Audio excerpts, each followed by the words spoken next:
Come on, Livingston. We gotta go on and on and on. Together we can make it. We gotta go on and on and on. Come on, Livingston. Knocks it through. Mullen bursting into the box. Josh Mullen. Together we can make it. Mullen's ball across, it's turned in! It's Pittman who's got it! Livingston leads! Road is long. Can they get the ball back in? O'Brien. Lead! And Livingston have the lead! Man, can score. If we march together. The full-time whistle blows and David Hayes celebrates! And the Livingston fans join in exultation. Come on, Livingston. Livingston have the lead against Rangers, and they are certainly rising to a few occasions on their return to the top flight in Scotland. Come on, Livingston. We gotta go. Hello and welcome back to Talk Livi, the podcast dedicated to everything Livingston Football Club and Scottish football. I'm Calum, and today I am joined by Euan Rankin, as always. Euan, how are we doing? No Angus for us today, but I trust that you're well. I'm good. You pronounced your name wrong. I thought it was Mo Johnston after your appearance in Almond View. Early dig. Only can, but yeah, I'm all good, mate. I'm all good. Obviously, last couple of results, despite pretty decent performances, been a bit disappointing in the end, I would say, but I think there's still plenty of positives to take from both games. But how you doing yourself? Yeah, I'm well, mate. I'm well. Looking forward to the game at the weekend. Obviously, I'm sure we'll discuss that in length as we go on. But yeah, optimistic at sort of bouncing back on the football stage and off the pitch. I'm well as well. Excellent. As always, you can find this episode as well as all of our others on your preferred podcast streaming site. Just search for Talk Livi. So follow us or subscribe just to ensure that you don't miss another episode.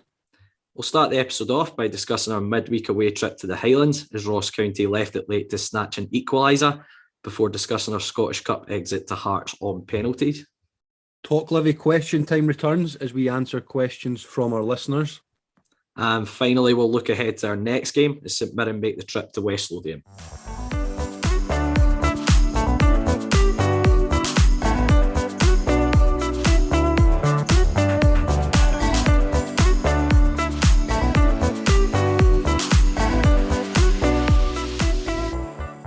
So first up for us this week, the Lions made the long trip to the Highlands to take on Ross County on a snowy night in Dingwall.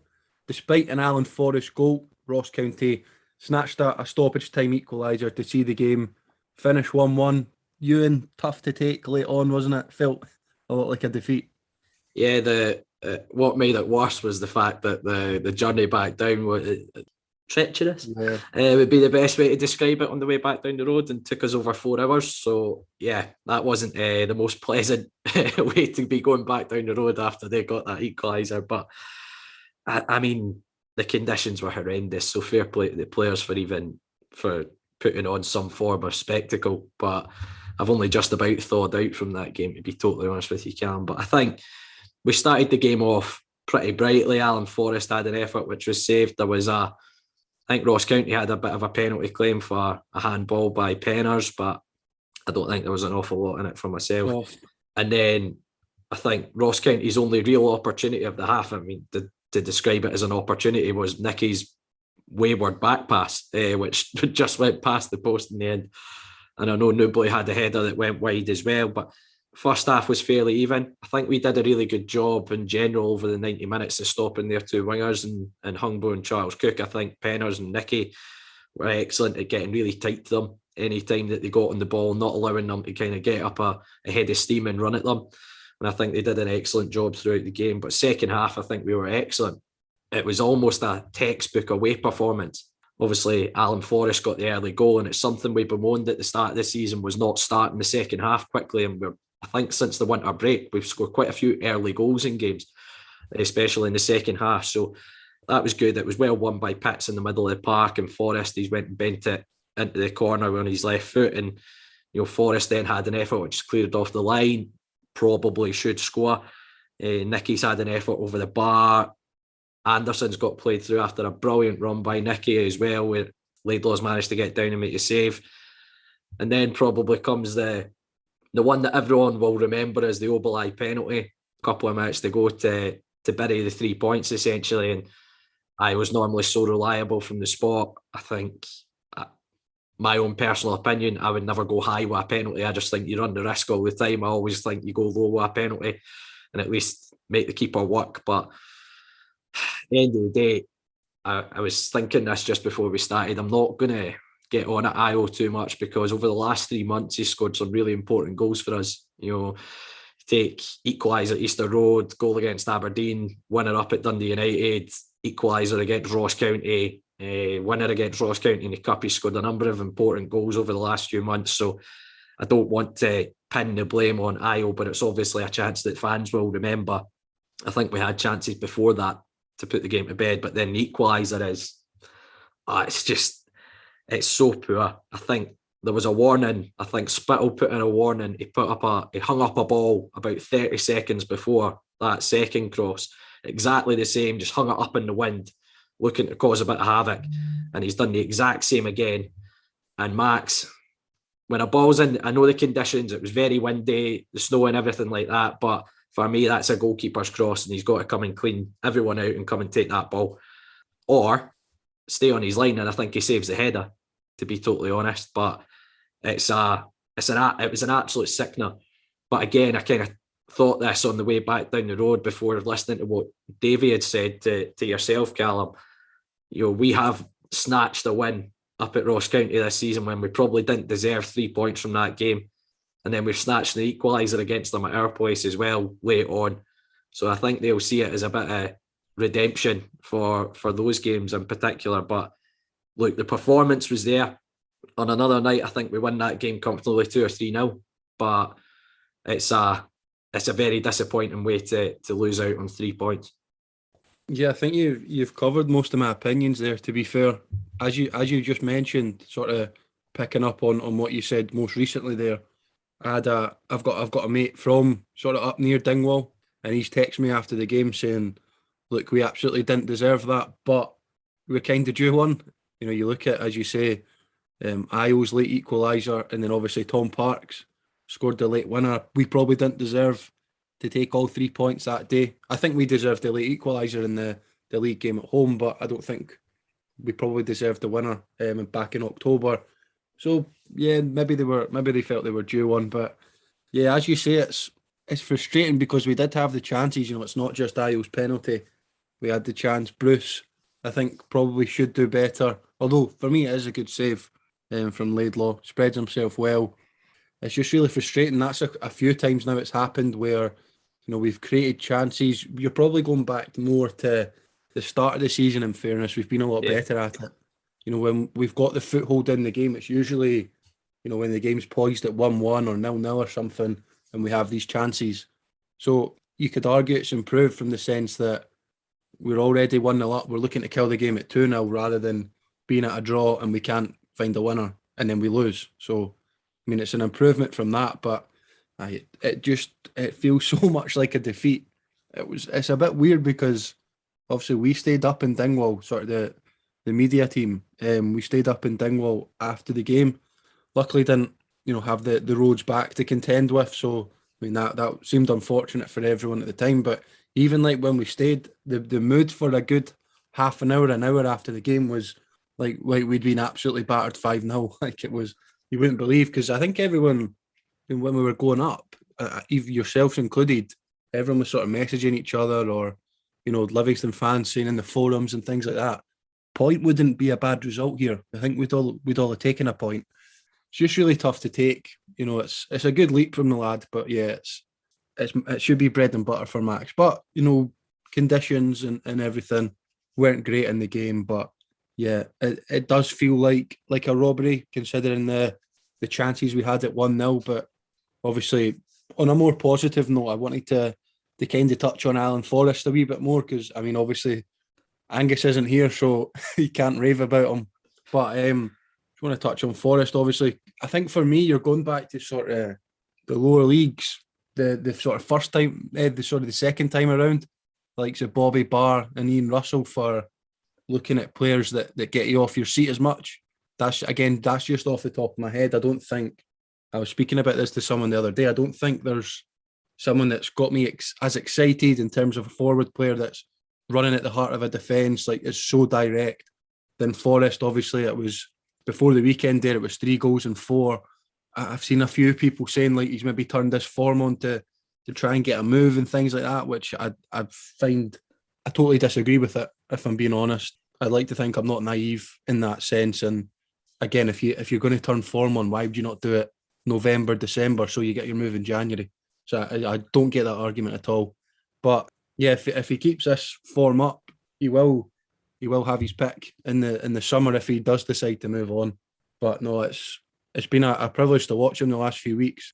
I just hope by the end of come the end of the season that he can produce that form even more consistently. Obviously, brilliant in recent weeks, but if that keeps going, we do have a real push for top 6 and 4th up for grabs, I'm sure, which we'll get on to. I'd absolutely just take avoiding relegation, but sometimes it will feel like a missed opportunity, and it maybe did Wednesday night with the league table and the results that kind of went in our favour. You've hit the nail on the head there. I think it was a bit of a missed opportunity not seeing that game out, and that extra 2 points would make a massive difference. We would be right on the coattails of 4th place in the league, and you'd probably be sitting going, it's safe now. I think even Davies said that he's still kind of looking over one shoulder behind him. Just anyone who listens to this podcast knows my views on the football club and 10th place and above is success every year.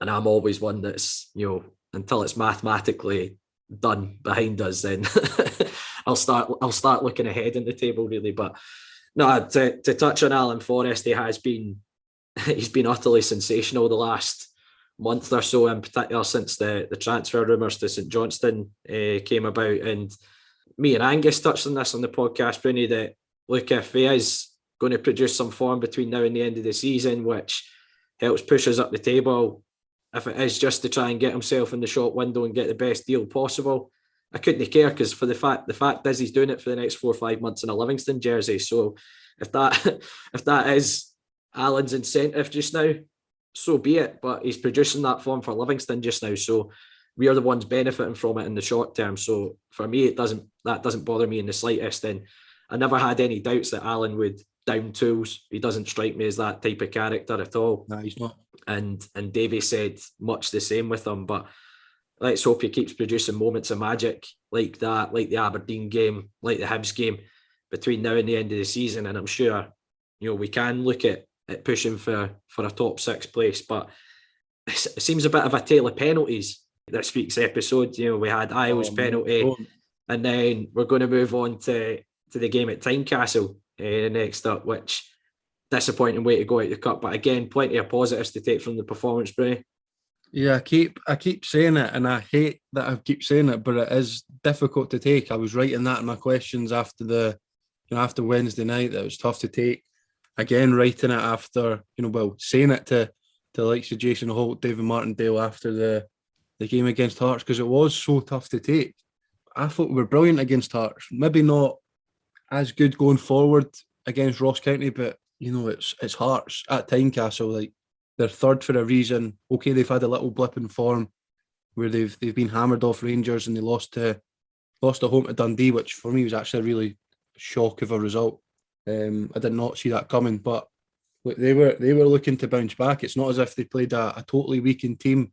They brought Boyce off the bench, who's probably in their best 11. They were missing Craig Halkett, obviously, but they still had a very, very good team out. Probably with the exception of Boyce, probably their best team, the strongest team that they could have fielded. So to not concede to a team that, because they did create chances. Let's not beat around the bush. They did create chances. We did sort of ride our luck at times, but we had the chances ourselves. And I say ride our luck, that's probably a little bit harsh on the defence, because I thought the defence were brilliant. I thought Max sort of to bounce back from Wednesday night in terms of that, not coming for the ball. He made 3 or 4 good saves throughout the game. So yeah, there was a lot to be positive about.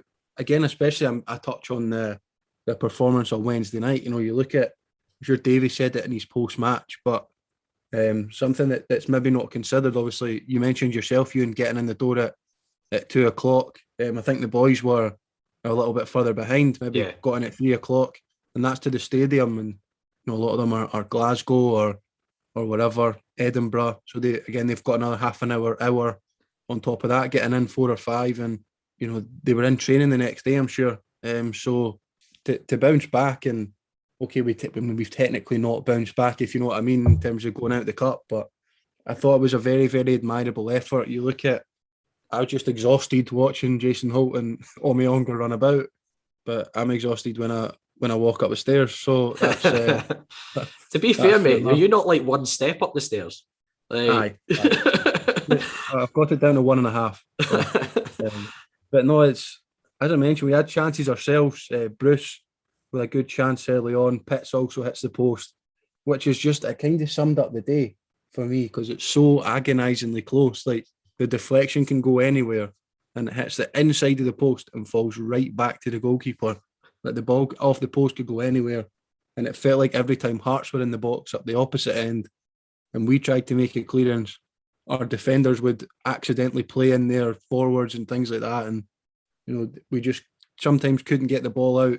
But it's frustrating in terms of that. Very hard to take, losing on penalties. But obviously, I just want to touch on the support, which I thought was fantastic. Obviously, I think maybe the pricing structure helps. The fact that it was at Tynecastle, which is, I don't know, half an hour away in terms of traffic from Livingston. It was good.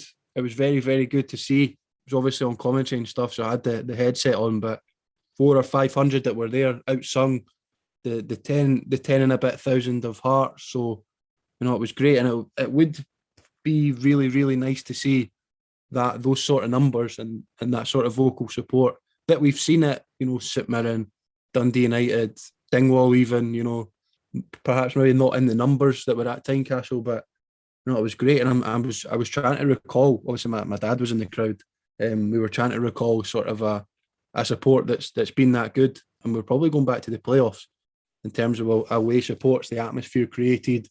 Unfortunately, it wasn't to be, but you know, hopefully the performance and the effort, and I think that the backing that the boys do deserve, hopefully that's prevalent, you know, come the end of the season, and we get more bodies on seats towards the end of the season at home games as well.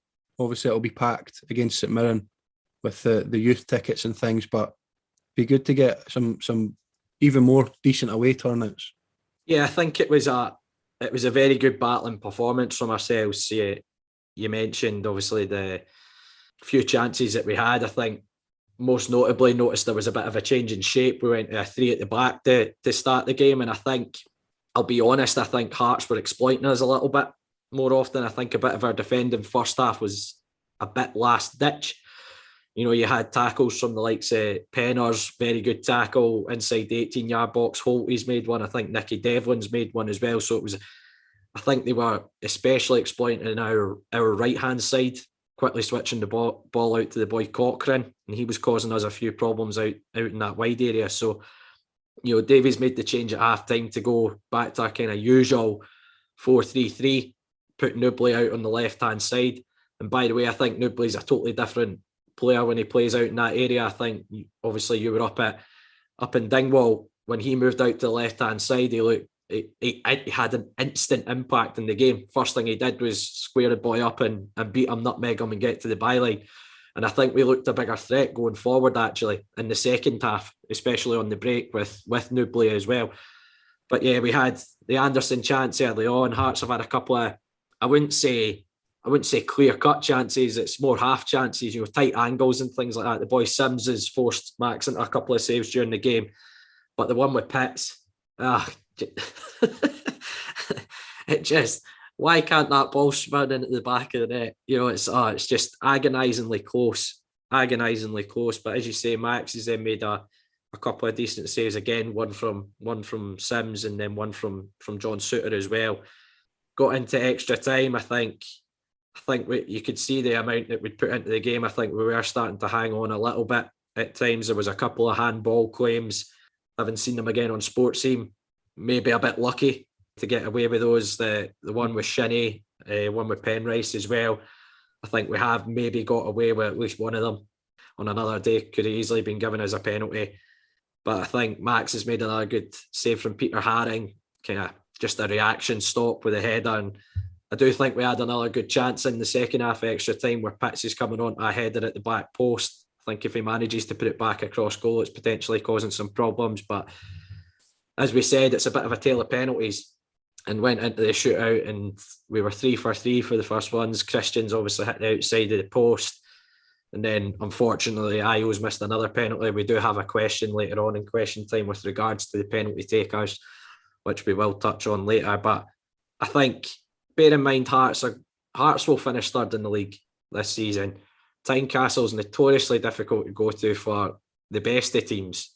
And I think we've gone there giving an incredibly good account of ourselves.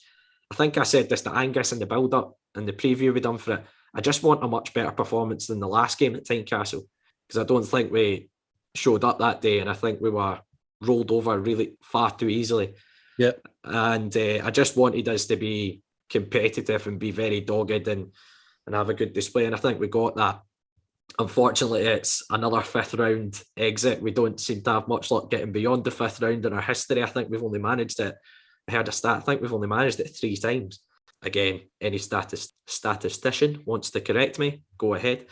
But yeah, it was disappointing way to go out of cup, but I think again there was lots of positives to take from the performance. And as you say, it was fantastic to have a good noisy following at the game, and being one of the hardy souls that does go home and away every week. That's not me bragging, by the way. That's just I have nothing else on in my life, so I'm able to go. But it would be good to see more folk following the team, because let's be honest, this is probably, out with the initial rise up the leagues and our initial flurry into the top flight, this is the most successful period in the club's history.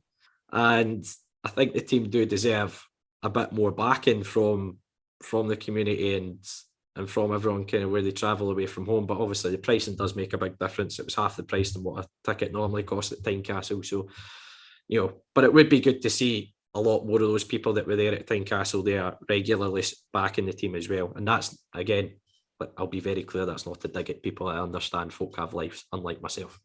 But yeah, it was unfortunate way to go out of cup. It's the worst way to go out, losing on penalties. It's the second year in a row we've lost on penalties away from home. Aberdeen last year as well. So, but we've got a wee break, which I think the players will need, given the hectic schedule since the winter break. And hopefully they're recharged and energised for what should be a big home crowd with the free tickets that have been given away for the game against St Mirren.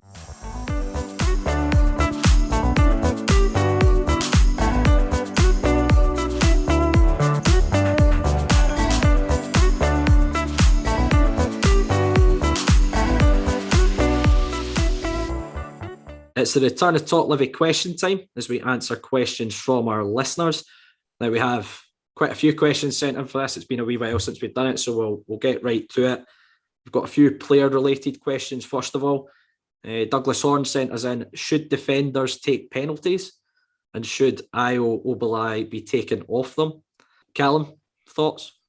Well, breaking it down into 2, should defenders take penalty kicks? I don't see why not if they're good. If they're good at them, first of all. Ayo was obviously, I think he had a 100% record even at Queen of the South. And then he's missed one, and it's, well, okay, technically he's missed 2. He's missed one in the shootout. One in the shootout for me is probably worse than the one in Dingwall, because Gordon's basically caught it. But anyway, that's another story. Should he be taken off them? Oh, it is tough. I do think now that he's missed one, maybe see what Anderson's got to offer. He seems to always go for the ball. He's hungry to score goals, and it would obviously boost his tally and things like that. So I'd probably give it to Bruce Anderson personally. But it's a tough one. You don't want to knock Ayo's confidence and things like that. So yeah, luckily I'm not the manager.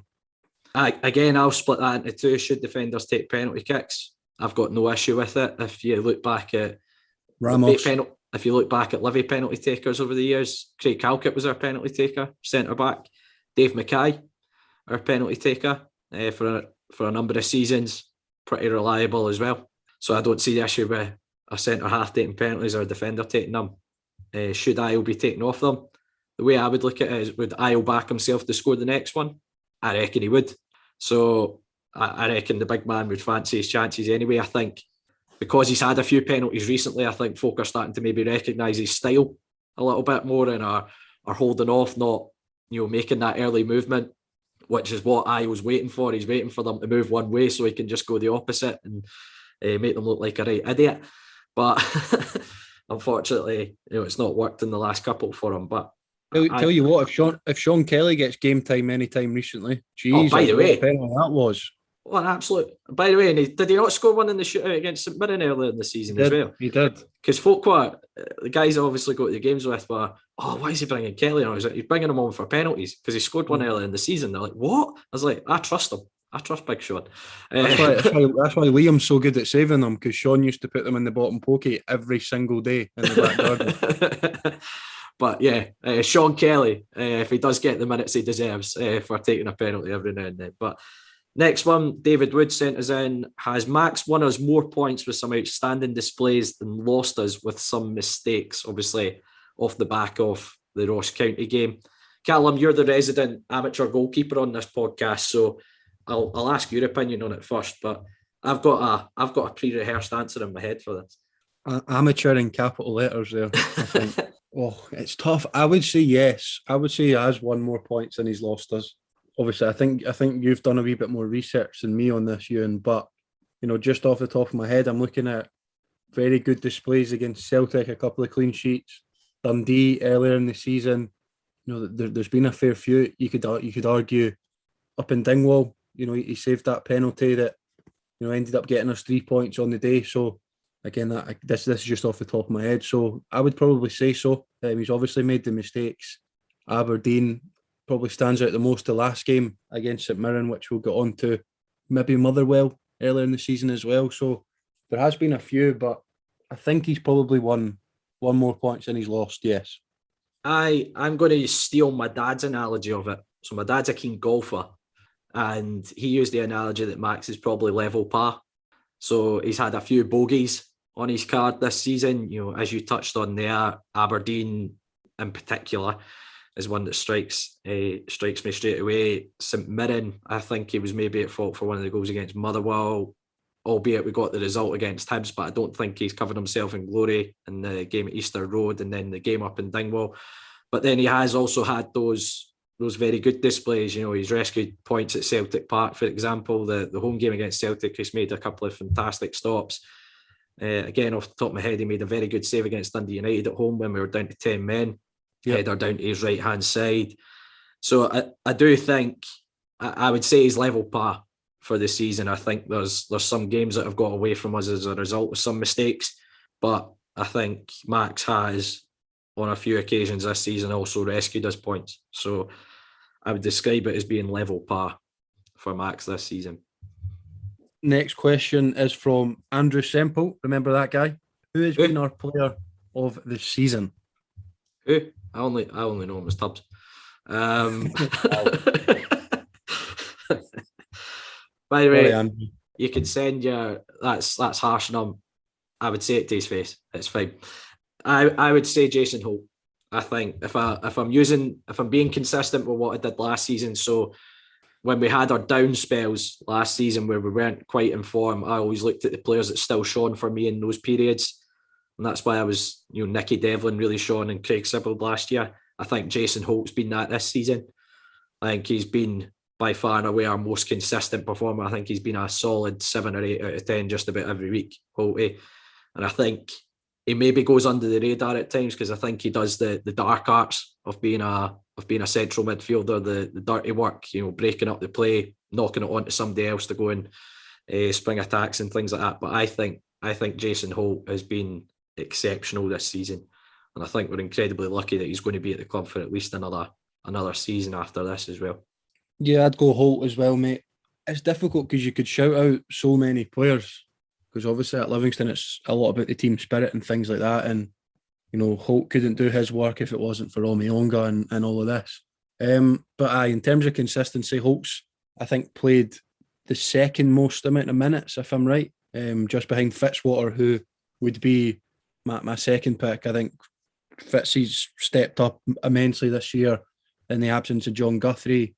I think people will forget I think he's 23, 24, and he's become an absolute leader at the back. So, and only his second season in the Scottish top flight as well. So Fitzy just behind Jason Holt for me. And our next question is from Gavin Wilson, who is the host of Hibs Talk. He asked how much for Stefan Omiyonga. I've already got back to Gavin about this. It was the Dr. Evil won $100 billion is what we'll be looking for Stefan Omiyonga, Gavin, if you want him back at Easter Road. To which Gavin replied that Ron Gordon's minted, so he'll be able to get something done. But Stefan's not going anywhere. He's better than Hibs now. Nicky Devlin tweeted it himself after the game at Easter Road. Simply, Stefan Omiyonga, £100 million. I agree with at least that's a minimum valuation. Minimum.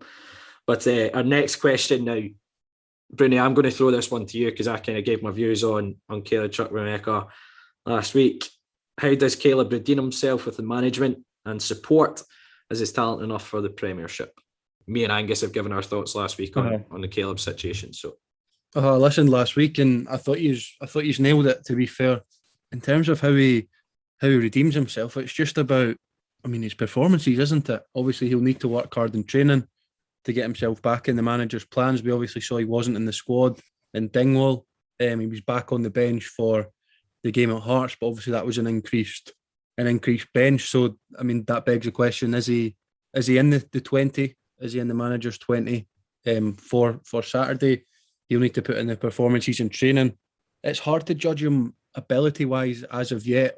Okay, he hasn't been great, we'll be honest. He'll probably know that himself, though. He's had a couple of good moments where he showed flashes that he can be a player, but I think it was more the fans and the management were probably more frustrated that it was the work rate when he came off the bench against Aberdeen, which, at Livingston, that's the bare minimum. You have to work hard. So if you don't offer that, if he continues not to offer that, he won't redeem himself. So that's the bare minimum, is to work hard when you put on the Livingston jersey. And hopefully, if once he does that, so as I say, as the bare minimum, then his ability will show, because he's obviously got ability. He's not at Aston Villa for no reason. He hasn't been standing out in the under-23s in the Premier League for no reason. So he obviously has ability, but we've seen it ourselves. Even permanent transfers and things like that obviously doesn't have long until the end of the season, but it does take a while to adapt to the Scottish top flight. He showed a couple of bits of trickery and things like that, but he's just got to try and bounce back, as I say, by putting in the hard work first, and then he can try and show what he can do. Yep. Couldn't agree more. I think it is just the case that Caleb needs to work hard. It's as you say, it's the bare minimum at a club like ourselves, and it's the ethos of the football club essentially. And I've no doubts that Caleb will come good at some point. I think, as you say, he's on the books at Aston Villa for a reason. He's obviously a very talented young lad, and I think given time, if you look at Odin Bailey, for example, it took Odin 4 or 5 games when he came up here. And now look at Odin; he's almost a mainstay in the side. Bear in mind that Caleb's been getting kind of 15 minutes here, 10 minutes here, 20 minutes there. And his appearances so far, Odin was starting games when he first came in. So he was getting a lot more minutes from the get-go to settle into the tempo of Scottish football. So, given a few extra minutes, I'm sure Caleb will come good. But the next question we have is from Matt Hay. Matt Hay, who gives us dog's abuse any time that we don't predict the Livingston win. That shame gif haunts me every Saturday morning when I put up the graphics. But do you see Jack Hamilton getting more game time next season, or will he be shipped back out on loan? In terms of whether I see it, I don't know, but I would like to see it. Personally, it's been a bit of a tough one because he's had some brilliant loan spells. Maybe not stats wise at Queen of the South, but if you spoke to Queen of the South fans, I think they were a fan of what he brought to the team. Maybe didn't get the goals that he's had elsewhere, but he's certainly got them at the likes of Arbroath, East Fife as well. So yeah, I'd like to see him back. It's obviously a jump up. We've seen that with Newbley so far. As decent as he has been, he probably hasn't hit the heights that he has at Arbroath. So it's obviously a a bigger step up than a lot of people think. No, it would be good to see what he can offer from the very start. Similar to what we were speaking about, Caleb there, Jack's been in and out of the team, hasn't started many games. He's usually asked to come off the bench and do a job. So, no, it would be nice. Obviously, he's as close to one of our own as we kind of have, if you know what I mean. Obviously, the youth system's now back, but Jack was sort of brought in at, I think, 16, 17 when he was released from another club. I don't have that club off the top of my head. I can't remember who it was, but, Jack came in and he's as close to a youth graduate or whatever that we have at the club. So, no, it would be nice. I think every Livingston fan wants to see Jack succeed and be a regular in the Livy team and scoring goals for Livingston. I think that's what every fan wants. But as you say, he's had a number of good loan spells, but they are in the lower leagues. It is a huge step up, playing Premiership football every week. And in the chances Jack's got this season, I don't think he's quite done it. And I think he needed that loan spell again going to Arbroath, and so far so good for him. He's scored a few goals since going back up there. And Davy's already said that he'll have another deal kind of waiting for him to come back here next season and stake a claim for a jersey. But it's down to Jack. Jack needs to bring the form that he's been producing on these loan spells. He needs to bring it back to Livingston and put a marker down and give the manager a headache where he can't leave him out the team or leave him out of squads. And I think it's all in Jack's court, essentially, for me, whether he makes the grade at Livingston. But as you say, he's as close to one of our own as we've got at this moment in time. And as I say, I think I speak for every fan in that I wish that Jack does make the breakthrough and it goes on to score a few goals for Livingston. So moving on to sort of the squad and signing related questions, that was more in terms of current players. Gary Kerr is asking, can we get a whip round sorted for Alan Forrest's new contract? I think Angus is well underway with that. Angus will probably be well underway with that. Don't worry about that, Gary. Sure, half the fan base are as well with his current form. But Gary goes on to say, seriously, with Forrest obviously being out of contract, Fitzwater and Stryek attracting interest, plus Omiyonga and Anderson potentially having suitors, and add to that Odin Bailey, his loan spell will expire at the end of the season. Could we be looking at another huge rebuild next season? And are there any targets that you think we should be looking at? I've done a quick bit of research, and so the players that we've got out of contract, I believe, are Tom Parks, Craig Sibbald, Alan Forrest, Jack McMillan, Sean Kelly, Keegan Jacobs, Matej Poplatnik and Gavin Riley, who are currently both out on loan.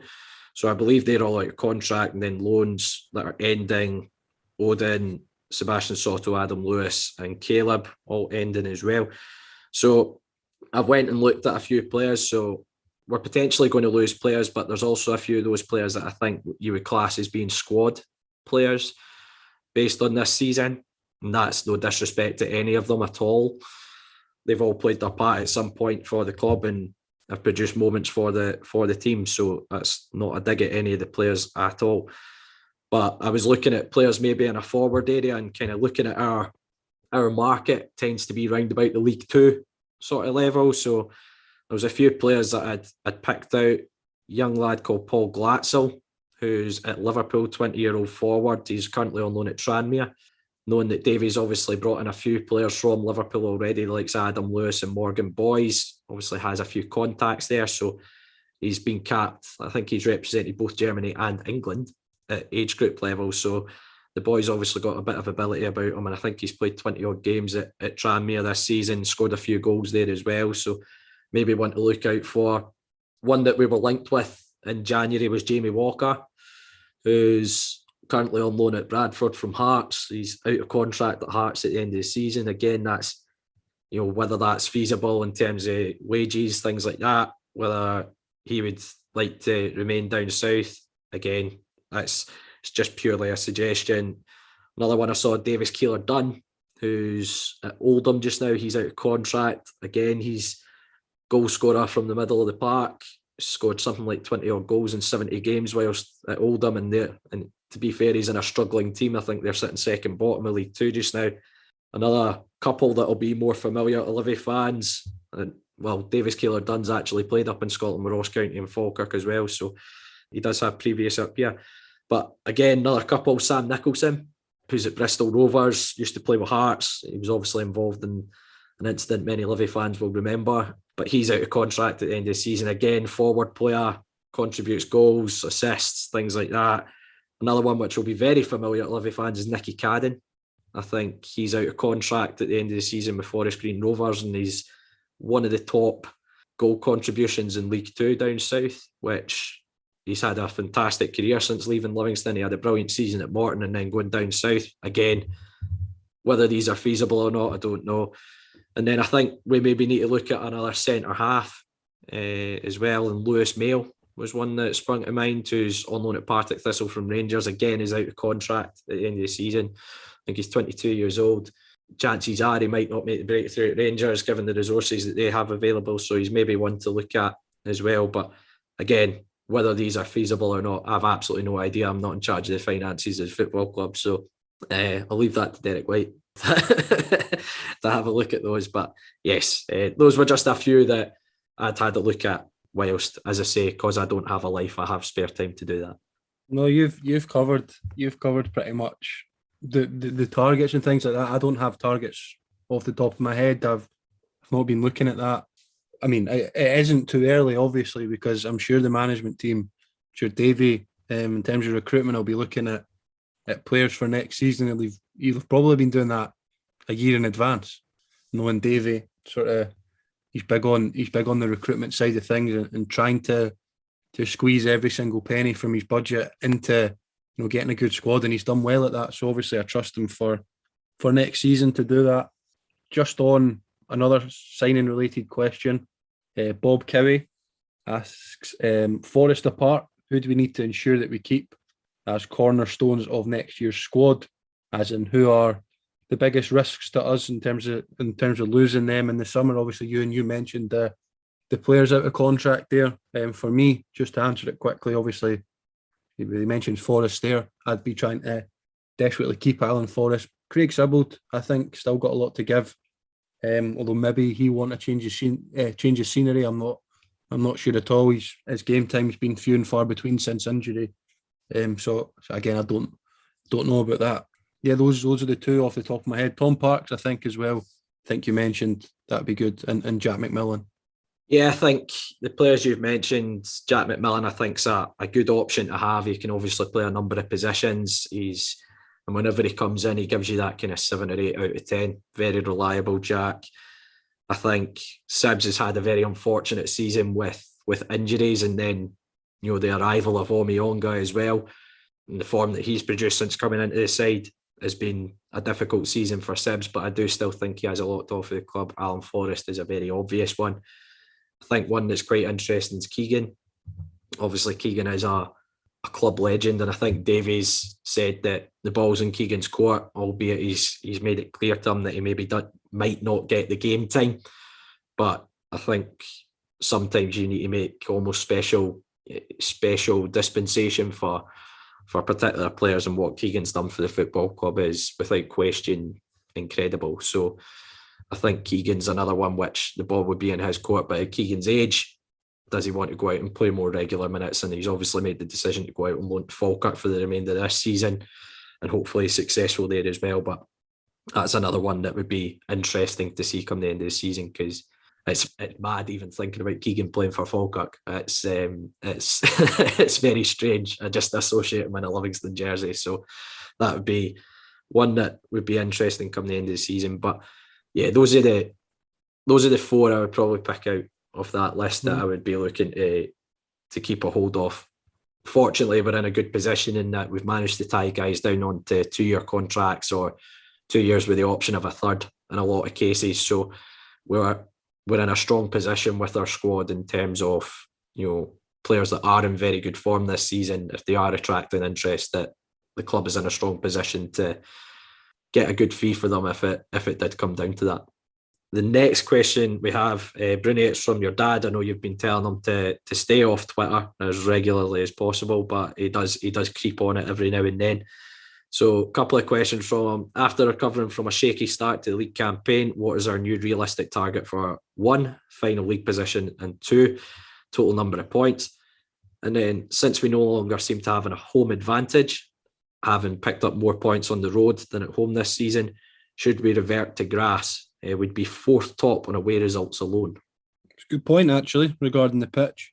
Final league position, top 6 would be fantastic.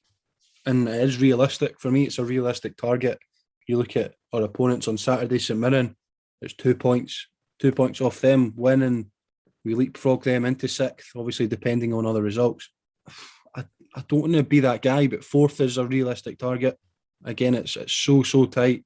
And I think that's such as the competitiveness of the top flight this year. Nobody's ran away with 4th.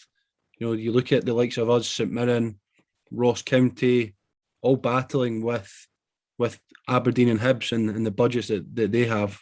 I think we obviously touched on it at the start of the season. It's very, very good to see such a competitive league. And again, we took Hearts all the way on Saturday. There's not a lot between any teams outside the top 2 for me. So Hearts have obviously got a big gap between 3rd and 4th, but out with 4th, I think force anyone's. But obviously, I'd just love to stay up, as we always speak about on here, Euan. I'd probably take 10th right now, but I would feel a missed opportunity. It sounds weird saying that because 4th's a realistic target, but you take 10th. Do you know what I mean? It's such an odd league. But I'd 4th would be incredible. And it would, for me, trump the third place team with the sort of budgets and looking at, we were maybe not expected because it was our first season, but you know, those players were on a lot of money and we had a lot of superstars in that team. So getting 4th with this team would trump that debut SPL season team.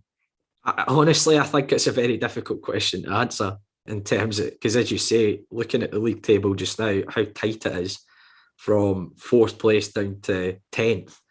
Anyone could realistically finish in the top 6 and anyone could realistically finish, 4th in the league. It's mad. I think a realistic points target would probably be around about 45 points, which is where we've been the last few seasons since our return to the top flight. We've kind of averaged out at that, I think, very close to it.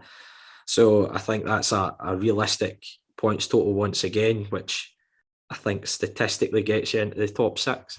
So if we can reach that points tally, who knows? But again, you look at the other teams that are in around us, they're picking up results as well, and it's a very difficult one to call. Honestly, no idea on the final league position, but I'll sit on the fence for that one. But I will say 45 points would be the target between now and the end of the season, which would again be a very successful campaign for ourselves. And just finally, Livy Forever is asking, if you had to sign one player from any other club to Livingston, who would it be? For me, there's a young lad at Liverpool who's got top flight experience as well, Virgil van Dijk, fairly decent player. I think he'd maybe cope with the step up. He also asks, if you had to bring back a former player, who would it be? It's quite a tough one. That's more of a tough one. I mean, anyone in the world would improve the squad, you could argue, from Messi, Ronaldo, all these, but the second one's probably a better question. Yeah, if you had to sign one player from any other club to Livingston, who would it be? I mean, I don't know if I have to be realistic when I say these ones, or if I have to be just as, Messi. Okay, let's bring Messi in from PSG on a one-day loan. Don't even know if our resources will be able to cover his wages for a day. Yeah, Messi. Yeah, screw it. Lionel Messi. I'd like to see him play for Livy at the Tony Macaroni on a plastic pitch. That'd be epic viewing, I think. And he might fill the boots of Alan Forrest. Might. Maybe. On current form, I don't think he gets anything to Alan Forrest, to be fair. Just on former player as well, for me it would be the likes I'd quite like to see Gallagher, Halkett, John Guthrie, guys like that back. Liam Kelly, Ryan Hardy flying down south. Somebody from that sort of team. I would go with someone who's available currently. Oh, would you? Oh, yeah. Dolly Menga? No, a certain Mr. Robert Snodgrass. Is who I would go for. Great shout. Who is actually currently available. So, Snoddy, if you ever do tune in to Talk Livi, come down, have a chat with Davey. I'm sure we'll manage to fathom out a deal. So, I would say Snoddy. I'd love to see Snoddy pulling back on a Livi jersey. Obviously, a brilliant character. Has had an incredible career down south as well, and for Scotland too. So, Yeah, I would love to see Snoddy back in the Livi jersey. Again, Snoddy, if you do listen, go get on the blower to Davy. I'm sure Davy can fathom something out to get you back home where you belong. But thanks everyone for sending in your questions. Apologies if we've not managed to get onto your questions. We'll do this probably again later on in the season. But much appreciated. Thank you for sending in your questions and taking the time to do that.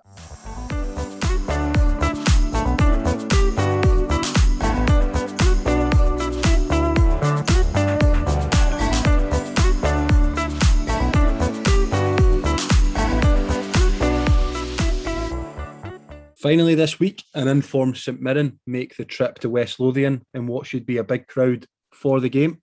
Euan, St Mirren in good form themselves. How do you see this one going? Yeah, it's a very tricky game on paper. We touched on the fact that there is going to be a bigger crowd for the game. I believe there's 3,700 tickets have been given out to the local schools and community clubs and things like that again, which is fantastic to see. Obviously, the Ross County game just before Christmas was kind of where Omicron was running riot, so I think it had a bit of an effect on the attendance that day, but it was still good to see some fans behind the goal and see the stadium a bit fuller. So hopefully we'll get an even bigger crowd for this game, which is a big game for us. As you've mentioned there, Bruni, St Mirren are in very good form after going 11 games, I believe, without a win. They've all of a sudden they've won 6 in their last 7 in all competitions since the return after the winter break. So they're in very, very good form just now. And looking at the league table, bizarrely, they've lost the same amount of games as Hearts. They've only lost 7 games in the league this season. Oh, they are the draw specialists, though. Yeah, so even in that run of results where they were 11 without a win, they drew quite a large proportion of those games. So they've had a very good season. Is it the season that St Mirren finally make Tony Fitzpatrick's top 6 ambition? Is it finally the season that they do that? I think they're in a good position to do so. Are they not on the trajectory of splitting the Old Firm now? Because he said top 6 when they got promoted, then it was Europe. So they should be on his plan splitting the Old Firm. Aye, fair play to him. He's got some ambition. We'll give him that. But I think Jim Goodwin, I've got a lot of time for Jim Goodwin. I think he's a very good young manager, and I think he'll be heavily linked with the current Aberdeen vacancy for one. Whether he opts to go up to the northeast remains to be seen, but I've got a lot of time for him. I think he's very honest in his assessment of games, and he's gradually built a good squad at St Mirren. Players that I would be keeping an eye out for, the likes of Connor Ronan. He's been fantastic in my fantasy team since the winter break started. He's got a bit of an eye for the spectacular with some of the goals he's scored as well this season. Greg Kiltie has also been in decent form as of late for them. Jordan Jones is coming on loan, I think, from Wigan, would it be right in saying? Yeah. John Jones is obviously very well known in Scottish football circles as well. I think I had a look at the Misery Hunters and podcast, which is a St Mirren podcast, and they were talking about how Jim Goodwin's trying to recreate Steve Clark's Kilmarnock, which, just listing off a few of the players there, is actually fairly accurate. But yeah, they're a very good side, and they've picked up some very good results recently. Winning away at Easter Road, beating Aberdeen at home, similar to ourselves actually, winning away at Tannadice at the start of the year as well. So they're in very good form, and they were close to being 7 wins out of 7 if it wasn't for a late equaliser from Motherwell. So it's a very tough game. They've obviously come to our place already this season and beat us in the league, ran us right to penalties in the cup, and if it wasn't for a last-ditch thunder bastard from our man Nicky Devlin, they would have come away with 3 points in the game at their place as well. So very, very tough game, but I do think we are playing very well just now. So I think it makes for a very good game, Calum. Yeah, it does. You mentioned Jim Goodwin there. Big fan of him.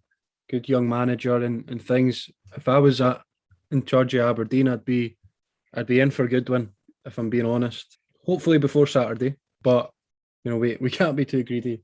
Although I have just seen on Twitter there, I did just get a notification from an Aberdeen mate that Charlie Nicholas has tipped Ole Gunnar Solskjaer for the Aberdeen job. So I'm not sure what he's been on this morning. If he'd take a 200 grand a week pay cut from Man United, big Ollie, but we'll see.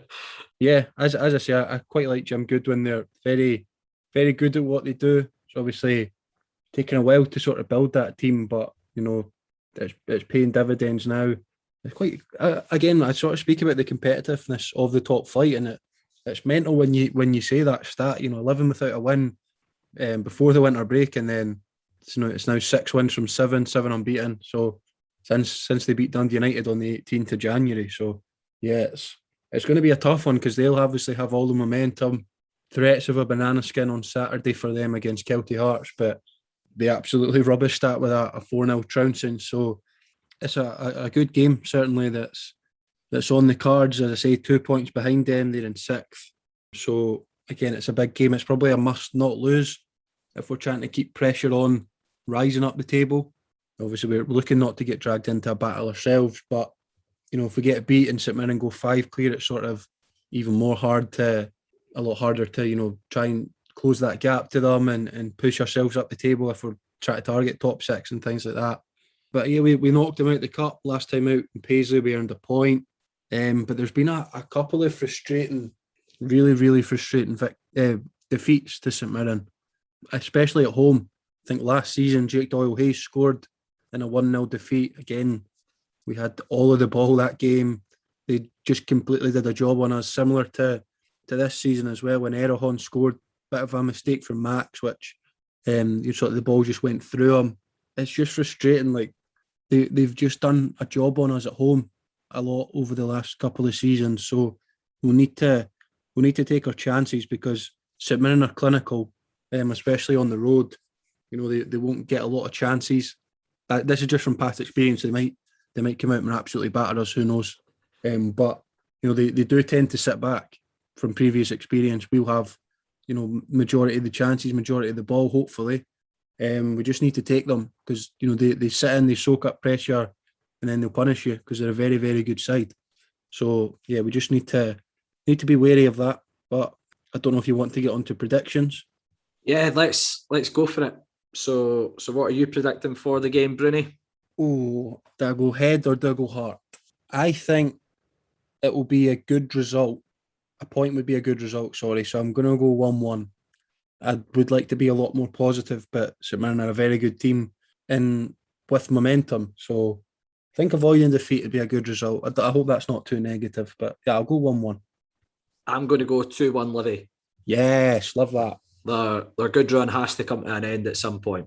So I'm going to predict it coming to an end at the Tony Macaroni Arena on Saturday. We will see you next week after a Livingston 0, St Mirren 1. Yeah, that would be classic. My predictions have been hopeless recently as well, so I wouldn't listen to what I'm saying. But yeah, let's hope for a good crowd at the game as well. Obviously, with the free tickets that have been given out, well done to everyone at the club who's managed to make that happen again. It'd be fantastic to see a few more bums on seats, and hopefully they're there watching a Livingston win. Well said.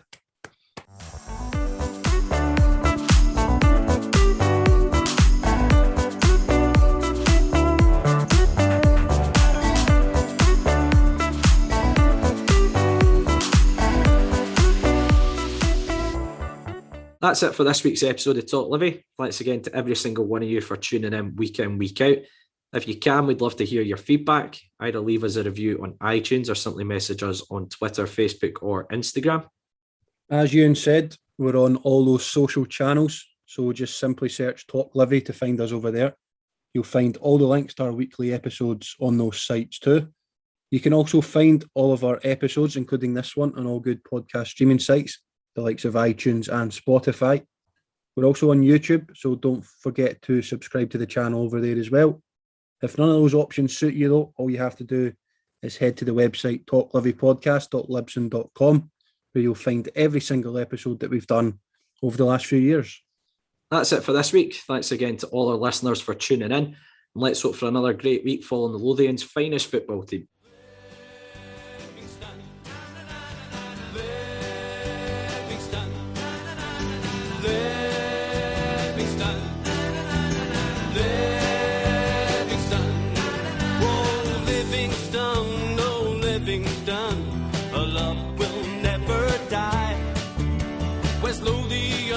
West Lothian is our battle cry. This is the place from which we hail. Livingston, oh Livingston, it's up to